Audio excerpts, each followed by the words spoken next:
자, 이번 시간에는 지난 시간에서 56페이지 이하로 진행이 됩니다. 자, 지금까지 우리가 민법 총칙 중에서도 1, 2장 통칙 파트를 봤는데 거기는 한 문제에서 세 문제까지 출제될 수 있는 논점이 민법 1조인 민법의 법원, 그 다음에 법률 관계에서 각종 권리의 종류, 그 다음에 오늘 주로 배웠던 민법이죠. 실의점, 이 세 가지 논점에서 출제가 됩니다. 자, 지금부터는 권리 주체로 갑니다. 권리 주체에는 5문제 이상이 출제가 됩니다. 즉, 최대 7문제까지 출제가 될 수 있는 파트입니다. 자, 그러면 권리 주체로 갈게요. 권리 주체.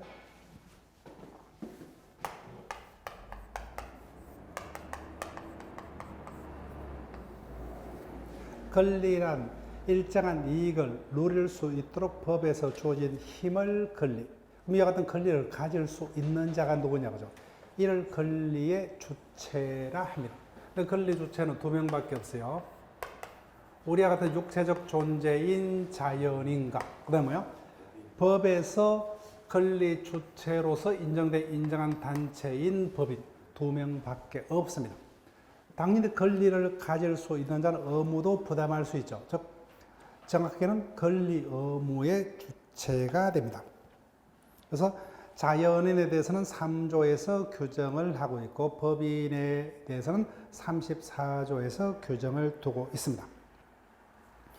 그 다음에 큰 2번요. 민법상의 능력으로 갑니다. 로마자 2번.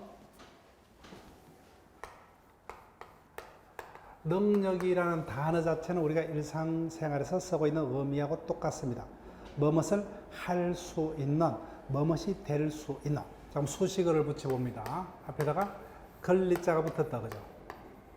그럼 권리 능력이라면 어떠한 능력을 말하느냐? 금방 봤던 권리 주체가 될 수 있는 자격 내지 지위를 권리 능력이란다. 이와 같은 권리 능력을 가진 자는 뭐예요? 권리 능력자 또는 권리 주체라 합니다. 근데 같은 권리 능력은 누구만이요? 자연인과 법인만이 가집니다. 따라서 이와 같은 권리 능력이 없는 자의 권리를 획득하자 하는 모든 행위는 뭐예요? 있을 수 없죠. 무효가 됩니다. 자, 한번 볼게요. 갑이 사망을 하고자 합니다. 그럼 갑의 재산상의 모든 권리업은 일정한 지에는 상속인이 상속받겠죠. 이와 같은 상속받는 권리는 자연인과 법인만이 권리 주체가 될 수 있다, 그죠? 그래서 갑이 가족이 없습니다. 오로지 애정을 두고 있는 존재는 키우고 있는 반려견밖에 없다. 그래서 자신의 반려동물에게 모든 것을 물려주겠다. 이자는 우리와 같은 소유권 등 권리를 가질 수 있다, 없다? 없죠, 그죠? 따라서 이 같은 권리를 가질 수 없는 자의 권리 취득을 목적으로 모든 행위는 의미가 없죠. 무조건 무효가 됩니다. 무효가 됩니다. 자, 권리 능력요. 권리 의무 주체가 될 수 있는 자격을 권리 능력.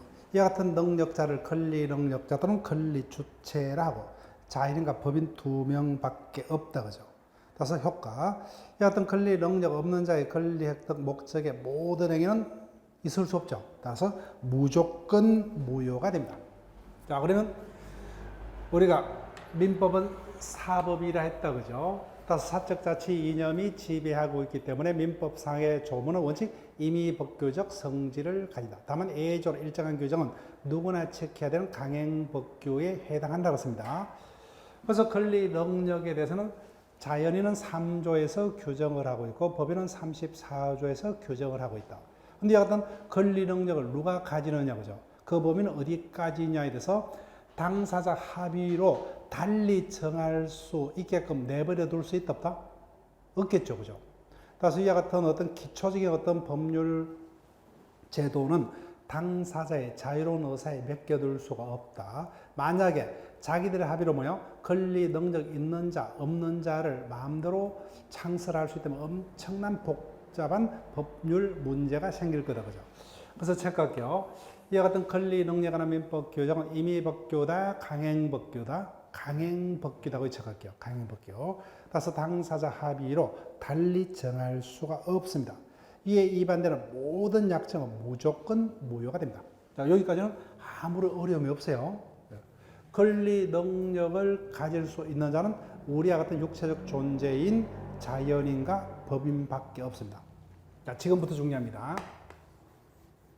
그래서 능력에는 이 양자의 능력, 의사 능력과 행위 능력을 정확하게 기억을 하셔야 돼요. 항상 의사 능력은 어떤 능력과 비교됩니까? 행위 능력입니다. 행위 능력. 자, 그럼 의사 능력이 뭐냐? 여기 볼게요. 갑을 간의 토지 매매가 있었다. 그 매매가 갑이 매도인인데 3살입니다. 단독으로 자신 소유의 토지를 을에게 매도했다. 우리 상식적으로 이와 같은 갑을 간의 매매 계약은 법적인 효력을 인정할 수 있다 없다? 없다죠. 무효입니다. 결론 무효예요. 그 다음 각각 자동차 대리점 사이에 자동차 매매 계약이 체결이 됐습니다. 근데 이자가 회사원, 지금 박사로 연구직에 있습니다. 근데 문제는 매매 계약 당시 이자가 만취 상태에서 매매 계약을 체결했다. 그럼 갑을 간의 자동차 매매 계약은 유효다 무효다? 무효입니다. 결론 의사 능력이 없기 때문에. 그럼 의사 능력이 뭐냐는 겁니다. 민법은 사법이므로 사적 자치 원칙이 지배를 하고 있다 그죠. 즉 사적인 이와 같은 생활관계는 네가 원하는 대로 자유로이 형성해 나가라 그죠. 근데 이와 같은 사적 자치가 인정되려면 최소한 내가 이와 같은 매매 등의 행위를 함에 있어서 그 행위가 나에게 유리한지 불리한지를 뭐요? 정상적으로 판단해서 의사를 결정할 수 있는 이와 같은 최소한의 판단 능력이 있어야만 의미가 있겠죠. 즉 사적 자치라면서 이것을 판단해서 결정할 수 있는 이와 같은 능력이 당연히 전제됩니다. 따라서 이와 같은 능력을 뭐요? 의사 능력이라고 하고 보세요. 3살짜리니까 매매를 결정할 때 그 행위가 자신에게 유리한지 불리한지를 판단할 수 있는 이와 같은 판단 능력이 없다? 없죠. 엄청난 능력자죠. 그렇지만 매매 당시에는 이 상태이기 때문에 정상적으로 매매 여부를 제대로 판단할 수 있다? 없다? 없다. 그래서 결론 의사 능력이 없기 때문에 갑을 간의 매매는 무효입니다. 자, 지금부터 중요합니다. 그래서 의사 능력이 있고 없고를 어떻게 판단할 것이냐? 판단 기준이요. 보니까 앞에 그림은 갑이 3살입니다. 뒤에 그림은 40살이요. 나이에 따라서 일률적으로 이와 같은 판단 능력이 있고 없고를 정할 수 없죠. 그죠? 즉, 두 번째 그림을 보니까 이제는 엄청난 능력자입니다. 근데 문제는 뭐예요?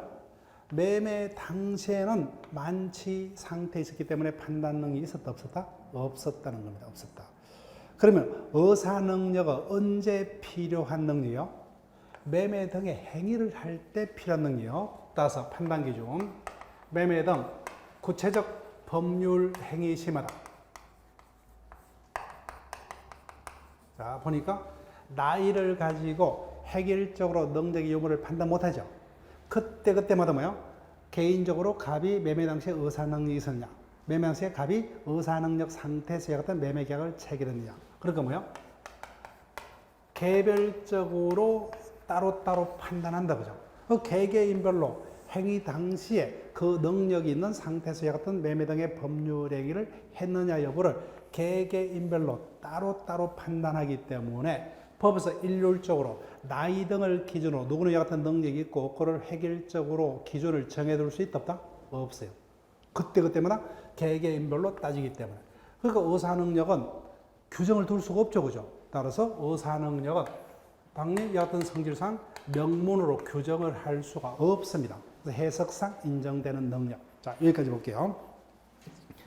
자, 이건 교과서적인 의니까 굳이 외울 필요는 없습니다. 자, 의사 능력이란 법률 행위 당시에 자신의 행위에 대한 의미와 결과를 판단할 수 있는 정상적인 정신 능력을 말하고, 즉 사적 자치라는 것은 뭐예요? 이 같은 판단 능력이 당연히 전제가 되리죠. 따라서 이 같은 능력이 없는 자에게는 당연히 법적으로 무효가 됩니다. 그러니까 쌍가루 2번을 이해하셔야 돼요. 근데 이와 같은 능력이 있다, 없다는 언제 필요한 능력? 매매 등의 법률 행위를 할 때 요구되는 능력이죠. 그래서 그 능력이 있다, 없다는 구체적으로 매매 등의 법률 행위 시에, 그죠? 개개인별로 따로따로죠. 개별적으로 판단합니다. 그래서 그때마다 개별적으로 판단하기 때문에 이거는 규정을 둘 수가 없습니다. 자, 문제점. 어떤 문제가 있느냐? 자, 결론. 여기 보세요. 이해를 하시면 돼요. 내가 자동차 대리점을 운영하고 있다면 갑이 그 당시에 만취 상태에 있었음을 내가 알았다면 각각 자동차 매매 계약을 체결했답니까? 안 했죠, 그죠? 나는 갑이 여하튼 만취 상태에 있었음을 몰랐다는 겁니다. 나는 매매 계약을 유효하다고 믿고서 계약을 체결했죠. 근데 결론, 민법은 실체법, 그죠? 갑을 간에 매매는 있었지만 그 매매가 만취 상태에 있었다는 게 확인이 되면 무효가 됩니다. 그럼 이와 같은 결론을 관철시키려면 그 매매가 어떤 만취 상태에서 있었다는 것을 입증이 되어야 합니다. 입증을 누가 해야 된다고요? 그 사실이 인정되면 유리한 효과를 받는 자, 그죠? 그 매매가 있었는데 그 매매가 의사능이 없었다는 이유로 무효가 되면은 대리점에게 유리합니까? 행위자인 갑에게 유리해요? 갑에게 유리하죠. 그러니까 이와 같은 행위 당시에 어떤 의사능이 없었다는 것은 뭐예요? 행위자가 입증을 해야 됩니다. 며칠 지났죠. 혈액 검사를 해봐야 알코올 성분이 나올 수가 없죠, 그죠? 입증이 곤란합니다. 행위자 입장에서는. 근데 입증이 되면 또 어떻게 돼요? 그 자를 능력자로 믿은 상대방에게 엄청난 손해가 되죠, 그죠? 매매 계약은 있었지만 무효가 되기 때문에. 그래서 여러모로 불편합니다. 그래서 대책이 필요하다. 그 대책이 뭐예요? 우리가 본격적으로 보자면 행위 능력이요. 행위 능력. 자, 왜 불편하냐? 그래서 행위 능력은 항상 어떤 능력을 전제합니까? 의사 능력을 전제합니다. 권리 능력은 문제가 안 돼요. 왜요? 살아있는 자는 누구나 권리 능력을 가지기 때문에. 근데 의사 능력은 뭐예요? 살아있다고 의사 능력이 없었다, 그죠? 그래서 의사 능력이 불편하기 때문에 의사 능력의 유무는 뭐예요? 미리 정해두자는 거예요. 미리 일정 기준, 나이 또는 재판으로 일정 기준에 의해서 앞에서 의사 능력의 유무는 개개인별로 다르다, 그죠? 근데 이게 문제가 되니까 불편하니까 뭐예요? 미리 일정 기준에서 개별적 차이를 인정하지 않고 뭐예요?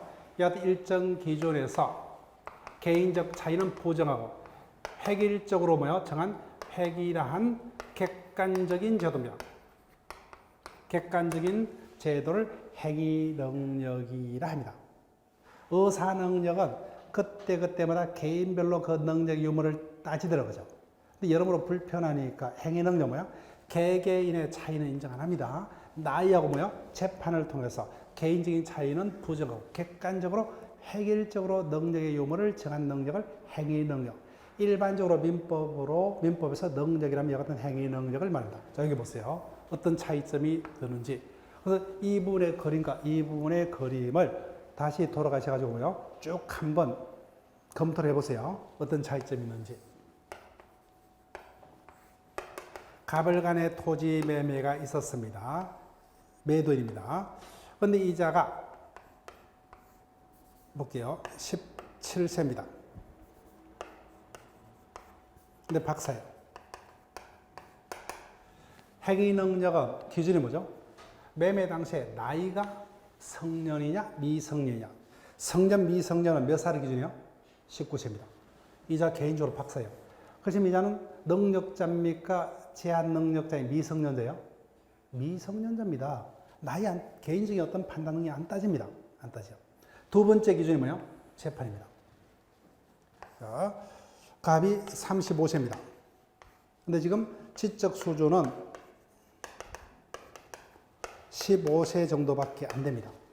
근데 그러니까 뭐예요? 예를 들면 치매 등의 질병을 앓고 있어요. 근데 이를 이유로 뭐예요? 재판은 받은 바 없습니다. 재판받은 바 없어요. 매매 당시에. 그럼 이자는 능력자인 성년자입니까? 제한 능력자예요? 제한 능력자가 아니죠. 재판받는 법 없었기 때문에. 따라서 획일적으로 뭐요? 개인적인 어떤 능력은 안 따진다는 겁니다. 오로지 뭐요? 획일적으로 그 당시에 나이가 19세 이상이냐 미만이냐 아무리 판단 능력에 장애를 가져오는 치매등의 질병을 뭐요? 심하게 앓고 있더라도 이르로 그 행위 당시에 재판이 있었다면 뭐요? 제한 능력자가 되지만 재판을 받은 바 없다면 뭐요? 능력자입니다. 이 부분하고 전혀 판단 기준이 다르죠. 그죠? 예, 그 부분을 이해하셔야 돼요. 자, 볼게요. 그래서 행위 능력이라 하면은 의사능력이 불편하기 때문에 마련된 대책이요. 그래서 행위 능력이라면 매매 등의 법률 행위를 단독으로 유효하게 할 수 있는 능력을 행위 능력이라 하고 쌍가로 입은 판단 기준. 행위 능력은 의사 능력의 유무를 미리 뭐요? 일정 기준 두 가지입니다. 나이와 재판을 통해서 뭐요?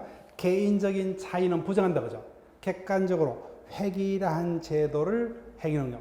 이 같은 능력이 없는 자는 뭐요? 제한 능력자 3명이요. 나이에 따른 제한 능력자인 미성년자와 재판에 따른 제한 능력자인 피성년 후견인 피한정 후견인이고 이 자들의 행위는 제한 능력자의 행위란 이유 자체만으로 뭐요? 원하면 취소할 수 있게끔 합니다.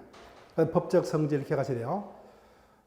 따라서 누가 행위 능력이 있고 없고 뭐요? 자신들의 합의로 달리 정할 수 있다면 법적 생활에 엄청난 혼란을 가져오겠죠. 그래서 누가 행위 능력이 있고 없고 뭐요? 국가에서 미리 규정을 마련할 필요가 있다 그죠. 따라서 행위 능력에 관한 민법 규정은 임의법규가 아닌 강행법규에 해당합니다. 그다음 그래서 요 양자의 능력을 비교해야 돼요. 그다음에 책임 능력. 책임 능력은 다른 말로 불법 행위 능력이라 합니다.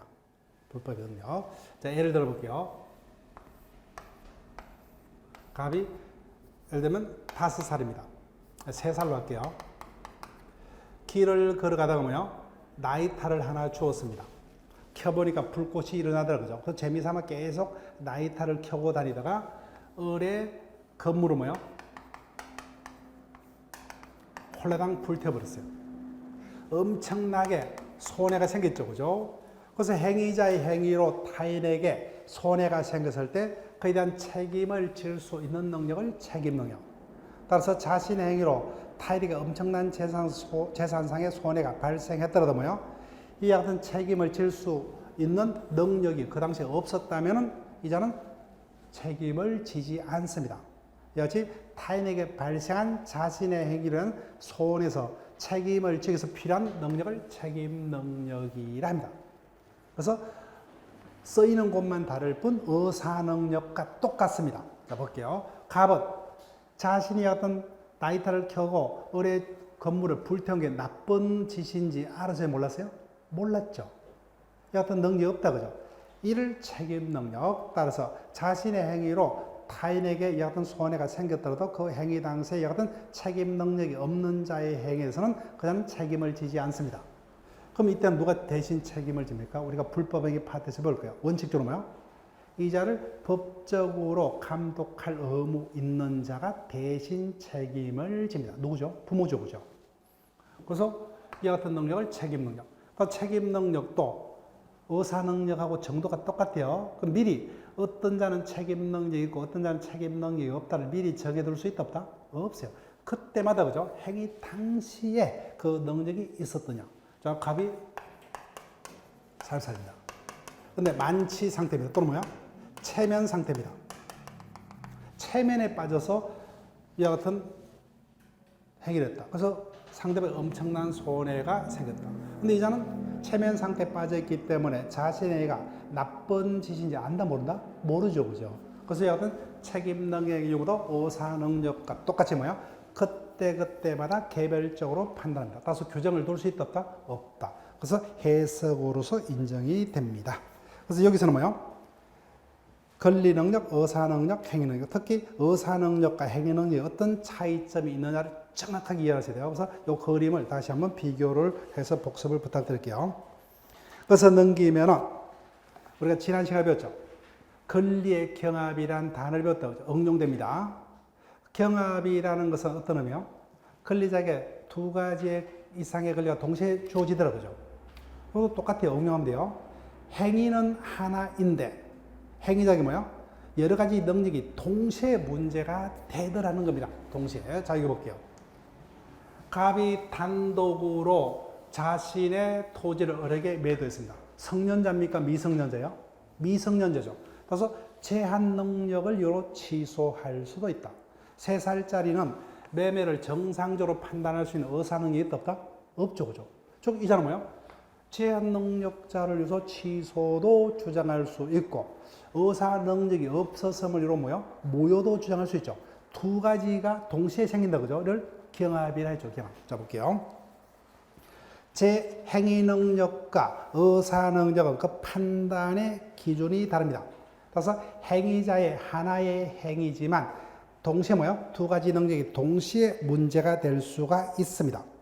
따라서 유아의 단독 행위는 미성년자의 단독의 행위인가 동시에 뭐요? 의사능이 없죠. 의사 무능력자의 행위도 됩니다. 따라서 행위자는 뭐요? 아무거나 주장하면 돼요. 미성년자의 행위임을 위해서 취소를 주장하든 의사 무능력자의 행위임을 위로 무효를 주는 아무거나 주장하면 됩니다. 자, 밑에 문제는 아직까지 안 됩니다. 자, 하나만 볼게요. 의사능력에 관한 설명 중 옳은 것은? 자, 4번, 5번을 볼게요. 의사능력의 유무는 미리 나이 등을 기준으로 미리 정해둘 수 없죠, 그죠? 따라서 구체적 법률 행위와 관해서 개별적으로 판단을 합니다. 그러면 의사능력은 언제 필요한 능력이요? 매매 등의 법률 행위를 할 때 필요한 능력이죠. 그럼 5번 지문이 왜 틀렸냐는 겁니다. 법률 행위 시에는 의사능력이 있었더라도 여기다 한번 적어볼게요. 이자가 보세요. 갑을간에 자동차 매매가 있었습니다. 갑을간에. 근데 갑이 매매 계약을 체결할 때는 의사능력이 있었다 없었다? 있었습니다. 그럼 문제 있어요 없어요? 없죠. 그래서 자동차를 매수했어요. 그래서 친구들이 새 차를 샀다니 이러면 한 턱을 싸라 그러더라고요. 그래서 그것이 가해서 지금 만취가 되었습니다. 문제 있어요 없어요? 없다 그죠?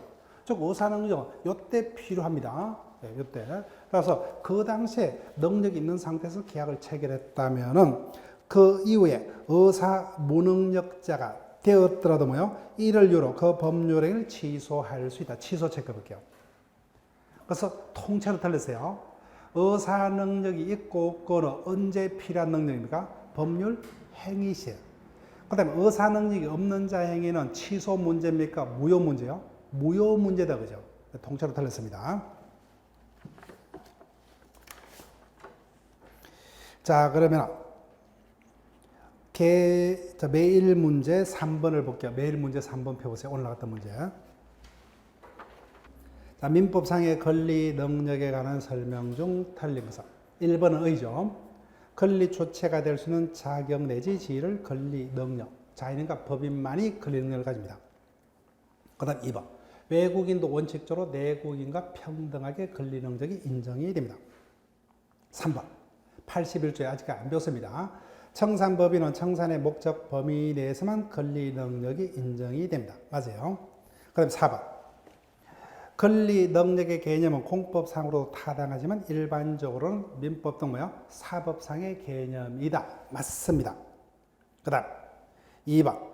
5번요. 권리 능력은 유효한 법률 행위를 할 수 있는 의사 능력을 의미를 한다. 틀리죠? 저 권리 능력은 어떤 것을 말합니까? 권리 의무의 주체가 될 수 있는 자격. 살아있는 사람이면 족하죠, 그죠? 그럼 법인이면 족하다, 그죠? 틀렸습니다. 그래서 권리 의무 주체가 될 수 있는 추상적인 지내지 자격을 권리 능력. 그래서 살아있으면 다 됩니다. 자, 그 다음 4번 문제는 본문을 하고 설명드릴게요. 자, 본문으로 옵니다. 자, 그러면 권리 능력을 가진 자는 자연인과 법이다, 그죠? 그럼 우리는 자연인부터 먼저 진행을 합니다.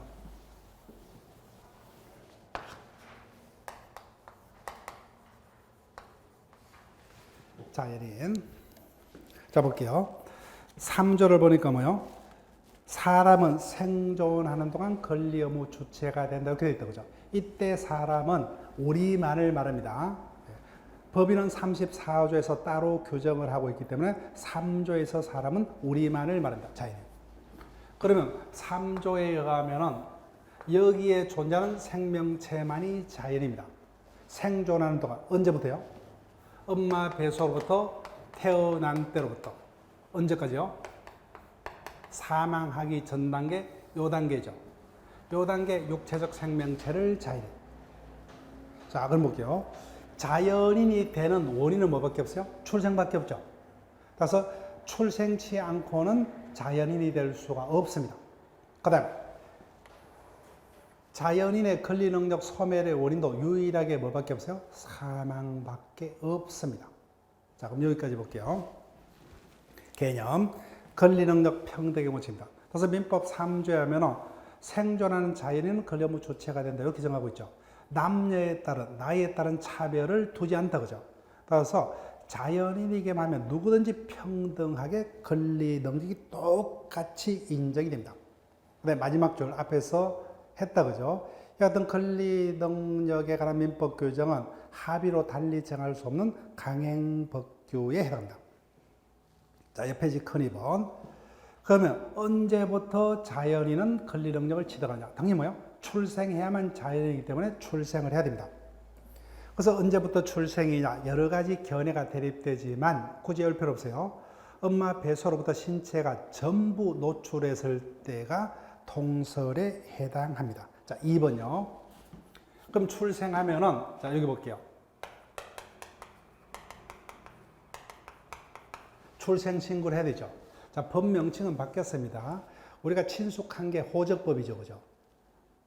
근데 지금 법 명칭은 길게 바뀌어서 가족관계 등록에 관한 법률로 바뀌었습니다. 짧게 그냥 호적법 이렇게 기억하셔야 돼요. 그 출생하면은 1개월 내 출생 신고를 합니다. 자, 물어볼게요. 갑이 20년 1월 10일자에 출생했어요. 근데 출생 신고는 20년 6월 10일자에 신고가 되었습니다. 신고. 이때 태어났어요, 출생.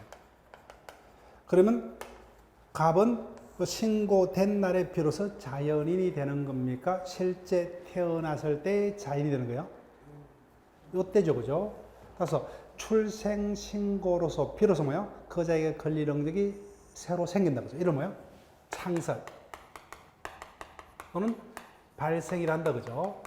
따라서 출생 신고는 신고된 때부터 권리 능력이 자연에게 생기는 창설적 신고가 아니라 권리 능력 뭐예요? 실제 태어났을 때 자연이다. 따라서 출생 신고는 사후적으로 출생했다는 사실을 뭐예요? 행정적 편의에서 사후적으로 보고하는 보고적 신고에 불과하다 그죠? 실질에 따라서 판단합니다.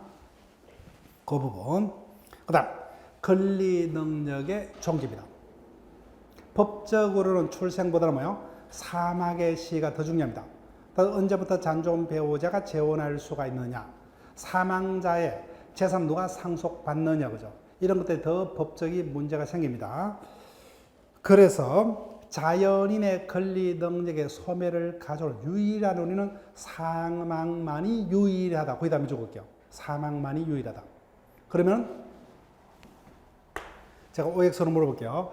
자연인은 사망으로서 권리 능력이 소멸하는 것이 원칙이나 예외적으로 뭐요? 사망이 확인된 바 없더라도 인정사망, 실종선고 등이 있으면 예외적으로 권리 능력이 소멸된다. 믿겠습니까? 지금 밑줄 거세요. 권리 능력의 소멸의 원인은 뭐밖에 없어요? 사망이 유일합니다.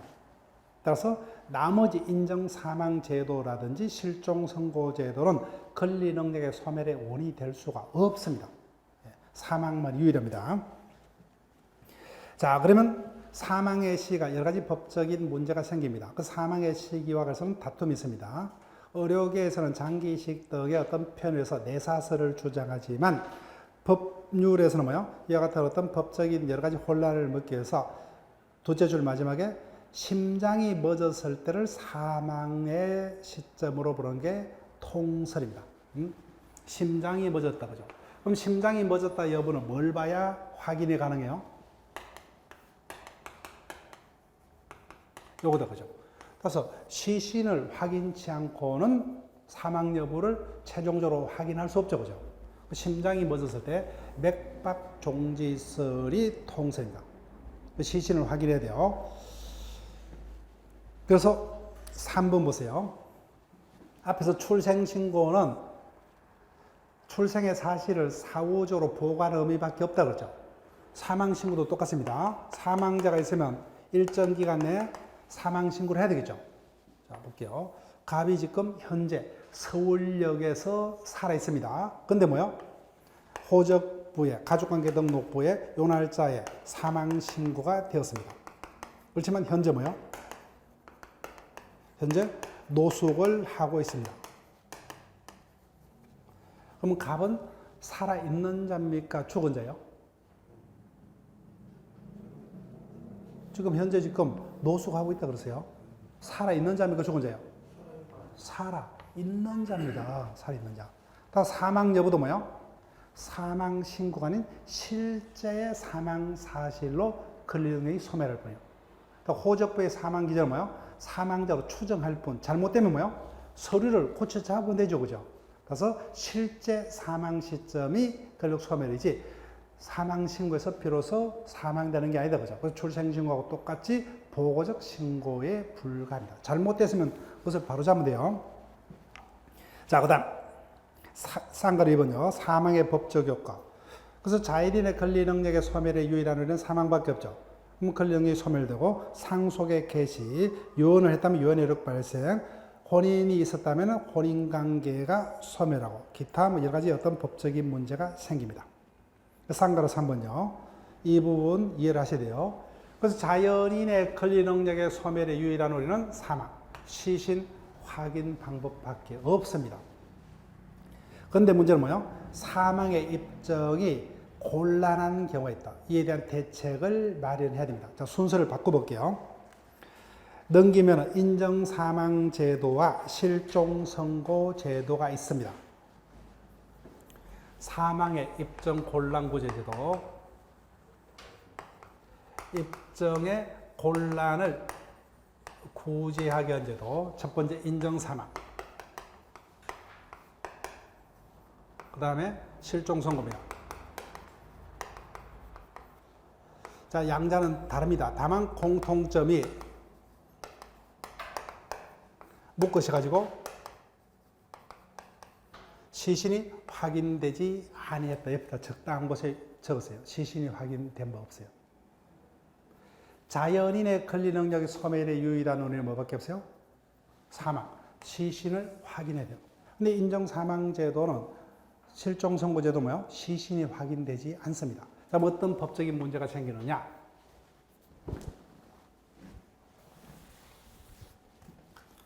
자, 이와 같은 가족관계를 둔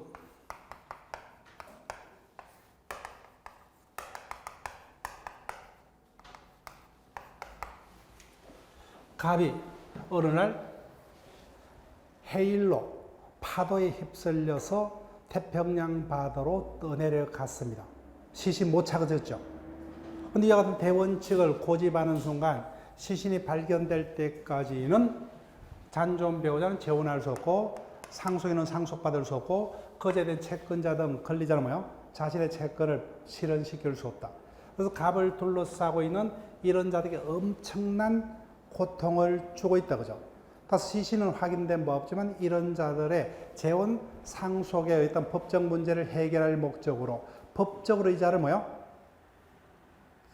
사망자로 처리할 필요가 있다. 그 중에 하나의 제도가 인정사망제도입니다. 그래서 쭉 보세요. 인정사망제도. 인정사망제도는 가족관계등록법에 따라서 인정되는 특별제도입니다. 그래서 수재, 화재 등의 뭐요? 사고가 생겼습니다. 근데 시신은 발견된 바 없어요. 그렇지만 거의 100% 죽었죠. 그죠? 99% 사망했습니다. 이런 경우에 우리가 별 실종 선고 절차를 발발한 게 여러모로 불합리할 때 그 사고 현장을 조사한 관공서가 쉽게 가족관계 등록부에 그자를 사망자로 기재하는 어떤 특례상의 제도를 인정사망제도라 합니다. 효과. 그자가 호적부에 뭐요? 사망자로 기되면 그자는 사망자로 추정이 됩니다. 사망자로 추정. 이러다 뭐요? 추정이라는 것은 잠정적으로 법적으로 사망자로 다룬다는 겁니다. 그러면 뭐요? 재혼할 수 있고 상속받을 수 있고 이런 자들은 채권자를 통해서 자신의 채권을 실현할 수 있습니다. 일단 잠정적으로 사망자로 추정합니다. 근데 번복을 하고 싶다. 이게 잘못됐다 그죠? 그럼 어떻게 해야 되느냐? 반대 사실의 입증만 있으면 바로 번복이 되어버려요. 쉽게 그 효과를 번복할 수가 있습니다.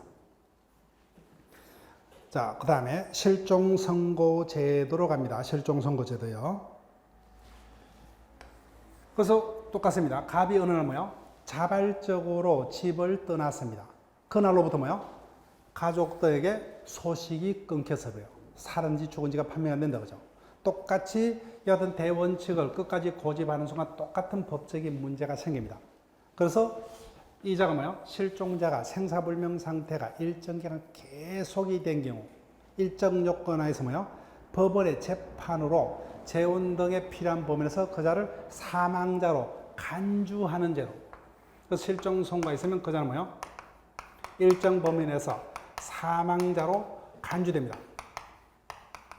사망자로 간주하는 민법상의 제도를 실종 선고 제도로 합니다. 근데 이 같은 사실이 잘못됐어요. 갑이 살아있는 자가 확인됐다. 그래서 이 같은 사망 간주 효과를 번복하려면 어떻게 되느냐? 앞에서 인정 사망은 사망자로 잠정적으로 추정되죠. 그죠? 반대 사실만 입증이 되면 바로 그 효과는 뒤집어집니다. 그런데 간주는 뭐예요? 번복 방법이 까다롭습니다. 실종 선고라는 뭐예요? 재판이 있다면 그자는 사망자로 간주해요. 따라서 반정만으로는 번복이 안 됩니다. 반정만은 부족해요. 뭘 없애야 돼요? 이 자체를 없애야 됩니다. 따라서 실종 선고를 취소해야만 돼요. 취소해야만. 따라서 그 번복 방법의 정도가 다르다 그죠? 자, 볼게요. 실종 선고 제도는 부재자의 생사불명 상태가 일정 기간 계속된 경우에 일정한 절차에서 그자를 재판에서 사망자로 간주하는 제도를 말합니다. 그러니까 참고 부분, 보고적, 창설적 의미를 설명했습니다. 그 자체가 시험에 뜨는 건 아니에요. 자, 그 다음에 3번요. 권리능력의 소멸. 박스 부분. 자연인의 경우 권리능력 소멸의 유일한 논의는 뭐밖에 없어요? 사망.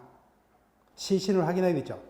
근데 시신이 발견 안 됐을 때 법률적으로 필요한 범위에서 법적으로 그자를 사망자로 취급하는 두 가지 제도, 인정사망제도와 실종제도를 봤다 그죠?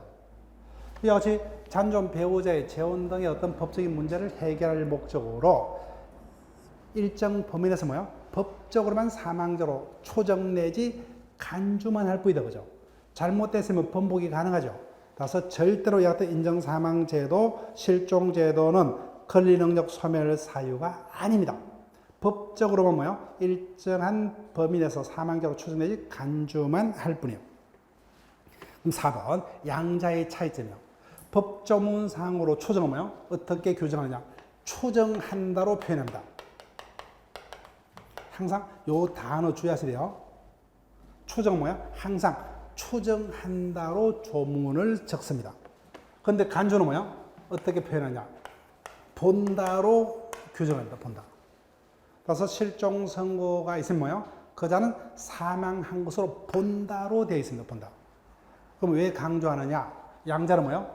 순서를 속여. 추정을 어떻게 속입니까? 본다로 바꿔서 속이고. 간주로 뭐예요? 추정한다로 바꿔서 속입니다. 그때 추정은 뭐예요? 번복은 반대 증거만 내시면 바로 번복할 수 있다. 근데 간주는 뭐예요? 반대 증거만으로는 그 효과를 번복할 수 없고 그 전조가 되는 실종 선고 자체를 취소하지 않고는 번복할 수 없다. 그럼 다시 앞으로 돌아갑니다. 그래서 인정사망제도와 실종제도는 뭐예요? 공통점이 시신은 발견 안 된 겁니다. 근데 같은 법적인 문제를 해결할 목적으로 일정은 뭐예요? 범위 내에서만 법률적으로만 사망자로 추정 내지 간주할 뿐입니다. 자, 그러면 동사 추정이요. 우리 시험에서 몇 번 질문이 됐습니다. 추정이니까 조문 확인해 보세요. 조문 30조를 보니까 마지막 서술어가 뭐예요? 본답니까? 추정한대요? 추정한다죠. 그 부분을 체크할게요. 이걸 본다로 속입니다. 항상 추정과 본다를 구분하시면서 기억을 하셔야 돼요. 자, 어떤 제도냐 여기 보세요.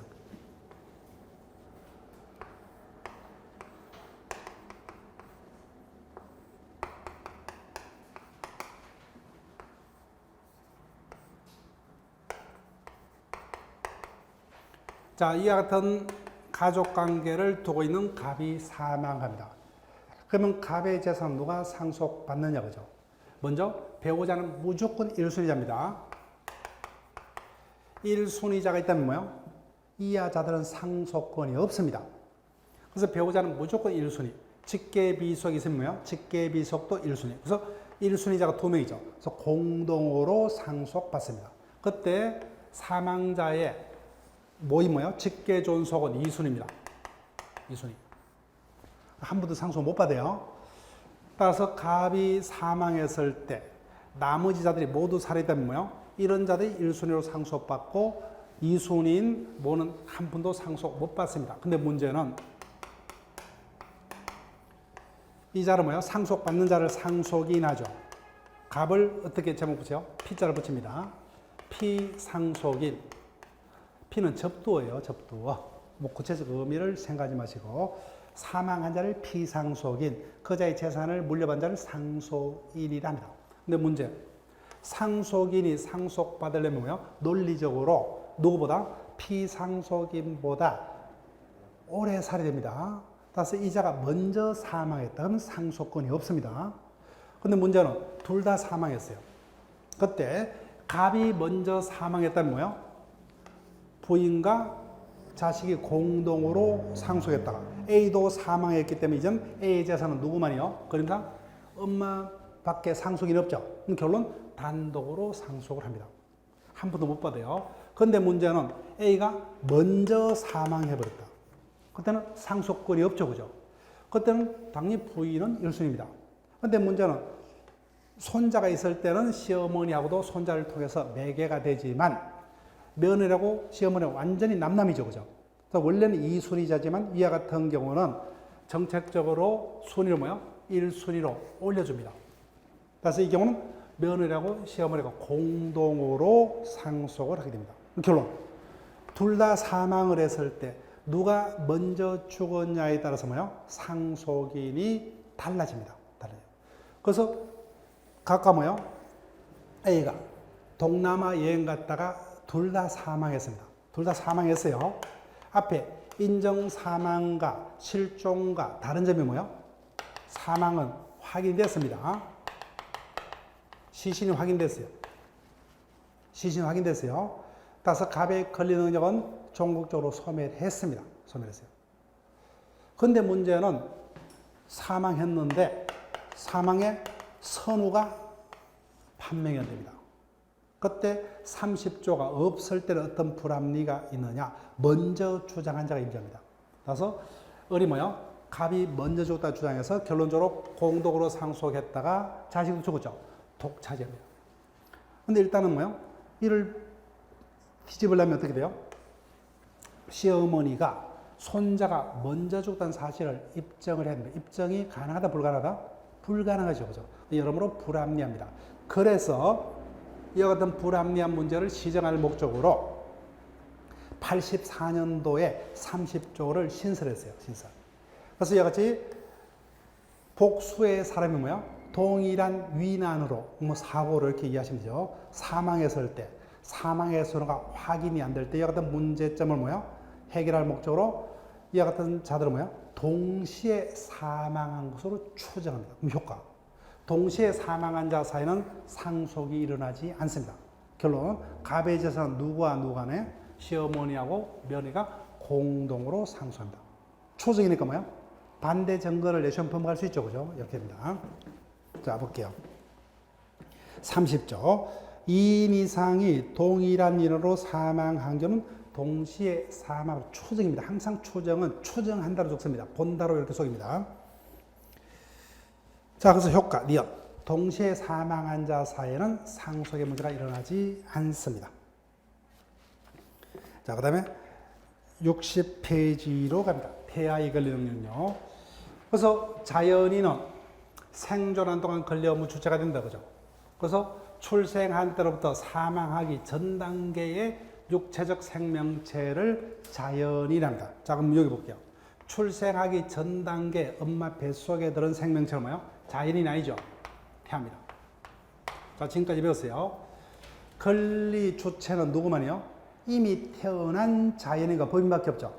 태아는 자연인이 아니죠. 그러면 여기 볼게요. 태아는 자연인이 아니기 때문에 원칙적으로 권리 능력이 있다 없다? 없죠, 그죠? 권리 능력이 없습니다. 근데 어떤 문제점이 있느냐? 갑이 사망을 합니다. 갑에게는 이미 태어난 을병등의 자식이 있어요. 당연히 이미 태어나고 있기 때문에 갑의 재산을 상속받을 수 있죠. 똑같은 갑의 자식인데 태아가 있어요. 일주 후에 태어납니다.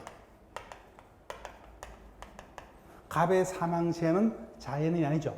이것도 원칙을 고집하는 순간 A는 한 번도 상속받을 수 있다 없다? 없답니다. 여러모로 불합리하다, 그죠? 그래서 태아도 자연인은 아니지만 이 같은 문제가 있기 때문에 태아도 보호를 해야 되겠다. 근데 어디까지 보호를 할 것이냐? 그건 정책의 문제죠. 따라서 나라마다 다릅니다. 따라서 서있어도 뭐요? 이미 태어난 자고 모든 경우에 똑같이 보호를 차이를 안 둬요. 그래서 일반적 보호주의라고 합니다. 이걸 필요 없어요. 근데 우리는 뭐요? 원칙. 태아는 권리를 가질 수 없답니다. 없다. 근데 이 같은 문제점이 있기 때문에 다음은 뭐요? 중요한 몇 가지 경우에 법이 정하는 경우 뭐요? 그때는 예외적으로 보호를 하겠다. 이를 개별적 보호주의랍니다. 따라서 우리 법은 뭐요? 원칙적으로는 권리를 가질 수 없다. 그렇지만 어떤 문제점이 있기 때문에 예외적으로 몇 가지 경우에서 그럼 언제 태아가 보호되느냐 외워야 되겠죠. 자, 그래서 태아 보호에 관한 필요성을 설명드렸습니다. 옆에 입법주의도 설명드렸다, 그죠? 자, 3번 보세요. 외워야 됩니다. 그러면 원칙적으로 현행법에 의하면 태아는 우리 자연인과 달리 권리를 가질 수가 없습니다. 다만 이 같은 문제점이 있기 때문에 일정한 몇 가지 경우에는 태아도 권리를 가질 수가 있다. 첫 번째, 암기 문제입니다. 태아가 개별적으로 보호가 되는 경우, 현행법상 태아가 개별적으로 보호되는 경우, 첫 번째가 불법 행위에 기한 손배 청구입니다. 태아도 762조에 의하면 태아에게 뭐요? 불법 행위라는 손해가 생겼을 때 가해자에게 손해배상을 청구할 수가 있습니다. 자, 2번요. 동그라미 2번. 이때 726조는 태아 자신이 직접 피해자가 되는 경우를 말합니다. 자, 두 가지 경우요. 즉 엄마 뱃속에 지금 태아 상태로 있죠. 그 상태에서 의사의 잘못된 어떤 의료 행위로 태어났는데 뭐요? 기형으로 태어났다, 그죠? 역시 자신의 신체에 직접 손해가 생긴 경우뿐만 아니라, 자, 여기 볼게요. 두 번째입니다. 갑이 아버지입니다. 을이 가해자예요. 을의 교통사고로 갑이 사망을 합니다. 그 당시에 엄마 뱃속에 있었습니다. 근데 A는 뭐요? 태어나자마자 평생을 어떻게 해요? 아빠 없는 고통을 받고 살아야 되죠. 누구 때문에? 가해자의 교통사고 때문에, 그죠? 이와 같이 직계존속의 생명 등의 침해 또는 상해로 인한 태아에게 발생한 정신적 손해, 위자료에 대해서 손해배상을 받을 수가 있습니다. 손해배상 청구는 두 가지요. 태아 자신의 신체에 직접 손해가 생긴 경우 또는 뭐요? 직계존속의 어떤 생명 침해 등으로 인한 태아에게 인정되는 위자료 청구, 이런 경우에는 태아도 권리를 행사할 수 있다. 그런데 두 번째, 태아도 뭐요? 여기 설명했다, 그죠? 상속인의 재산을 상속받을 수가 있고, 그 다음에 개념 설명할게요. 대습상속. 자, 여기 볼게요. 조부가 사망합니다. 갑을 병에 자식이 있습니다. 그때 갑이 뭐요? 조부보다 먼저 사망합니다. 그때는 상속권이 있어요, 없어요? 없습니다. 근데 갑에게는 태아가 있다는 거예요. 그때 태아가 뭐요? 아버지의 지위로 뭐요? 물려받아서 아버지가 살았다면 가졌을 상속 수리를 물려받아서 삼촌들과 같이 상속을 받습니다. 이를 대습상속이라 합니다. 대습상속. 그 다음 유류분권. 즉 유언자는 뭐요? 자신의 재산을 유언으로 처분할 수 있죠. 다만 한계를 인정합니다. 상속인의 어떤 생활보장에서 유언의 자유를 인정하되 일정 범위에서 제한합니다. 따라서 아버지가 모든 재산을 기부를 해버렸어요. 그때 상속인이 아무런 문제를 제기하면 문제 없어요. 그런데 유류분권을 주장하면 법적 상속분의 n분의 1까지는 되찾을 수 있는 상속인의 권리를 유류분권이라고 합니다. 1순위자는 뭐예요? 2분의 1까지 되찾을 수가 있습니다. 아버지가 총 재산이 1억을 기부해버렸다고 하죠. 근데 유류분권을 행사하면 5천만 원은 되찾을 수 있는 상속인의 권리를 유류분권. 그 다음 네 번째, 태아도 뭐요? 유언이 한 정년은 받을 수가 있습니다. 그래서 총 5가지죠. 재산상속, 대습상속, 유류분권, 유언이 한 정년. 그래서 현행법상 이 어떤 5가지 경우에만 태아가 예외적으로 권리 능력을 가집니다. 쌍거로 사본 기타 체크할게요. 따라서 외울 필요 없어요. 판례에 의하면 뭐요? 이 5가지 경우를 하고 나머지는 어떻게 속이더라도 태아는 권리를 가질 수 없답니다. 없다. 즉 우리가 정려하고 유정의 차이점요. 정려는 자신의 재산권을 무상으로 상대방에게 주는 자는 뭐예요? 정려자. 정려 받는 자는 뭐예요? 수정자랍니다. 그래서 정려는 정려자와 수정자 사이의 합의로 성립하는 계약입니다. 계약이요. 앞에 뭐요? 생전자가 생략된 거예요. 생전정령. 근데 사인정령. 갑을 간에 정려가 있었다 그죠? 그렇지만 언제 혈액을 발생하느냐? 정려자가 사망한 때부터 혈액이 발생하는 정려를 사인정려. 둘 다 계약입니다. 그래서 사인정려하고 엄격하게 구별하면 생전정려가 되겠죠. 그럼 당연히 그건 이제 정려자를 씁니다. 사인정려. 둘 다 계약입니다. 그런데 유언은 유언자의 단독행위죠. 유언에 의한 정령. 이것도 계약이 아니라 유언자의 단독행위입니다. 단독행위. 따라서 정려는 계약이지만 유정은 유언자의 단독행위요. 유언에 의한 정령. 따라서 태아도 유정은 받을 수가 있습니다. 기타 나머지는 판례가 부정합니다. 따라서 아버지는 뭐예요? 엄마 뱃속에 있는 태아도 내 자식이다 인지할 수 있지만 태아는 아버지에게 인지를 청구할 수 없고 기타 뭐예요? 사인정려 인정 안 되죠. 그 다음 채무불이한 손해배상 청권, 부양청권 등의 행사는 허용되지 않습니다. 단순 한계 문제죠. 그래서 기타는 열 필요 없죠. 이 5가지의 경우에 한해서만 예외적으로 태아가 보호됩니다. 근데 문제는 넘기시면 뭐예요? 4번 태아의 법률상의 지위가 있죠. 근데 이 부분은 이번에 잘 안 됩니다. 우리가 정지 조건, 해제 조건이라는 개념을 몰라요. 조건 파트에서 배우고 우리가 심화반에서 본격적으로 설명을 합니다. 자, 그러면 여기까지 하고 쉬었다가 63페이지 이하로 계속 진행을 할게요. 그래서 제가 이번 단계에서 뭐요? 설명치 않는 부분은 뒷부분의 어떤 논점이 확인되지 않고는 우리가 이해가 안 되기 때문에 그죠? 다음 심화반에서 미룬다. 이렇게 기억을 하시고 심화반에서 본격적으로 진행을 합니다. 쉬었다가 63페이지 이하 행위 능력으로부터 진행합니다.